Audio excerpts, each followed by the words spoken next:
નમસ્કાર, આપ જોઈ રહ્યા છો ન્યૂ ભારત ન્યૂઝ અને હું છું ધ્રુવી. અરવલ્લીમાંથી થોડા સમય પહેલા ખૂબ ચર્ચામાં રહેલા બીઝેડ કૌભાંડના કેસમાં હવે એક નવી અપડેટ સામે આવી છે. આ મામલે હવે વધુ એક કાર્યવાહી હાથ ધરવામાં આવી છે. આ કેસના મુખ્ય આરોપી ભૂપેન્દ્રસિંહ ઝાલા હાલ જામીન પર બહાર આવેલા છે અને હજુ આ ક્રાઇમ મામલે સીઆઈડી ક્રાઇમ ખૂબ જ એક્ટિવ જોવા મળી રહી છે અને હવે બીઝેડ કૌભાંડમાંથી સીઆઈડી ક્રાઇમની સૌથી મોટી કાર્યવાહી હાથ ધરવામાં આવી છે. 1 વર્ષ પછી 22 લાખ રૂપિયાનું કમિશન મેળવતા 3 એજન્ટોની ધરપકડ કરવામાં આવી છે. બાયડ, પાલનપુર અને ઈડરના કમિશન લેતા એજન્ટો કાયદાના સકંજામાં આવ્યા છે.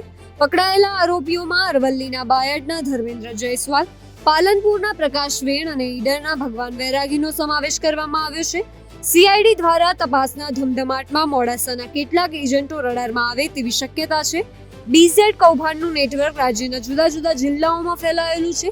સીઆઈડી ક્રાઇમ હવે આ કેસની જડ સુધી પહોંચવા માટે સક્રિય બની છે. ત્યારે જોવાનું એ રહ્યું કે આ કેસમાં હજુ શું નવા જૂની થાય છે.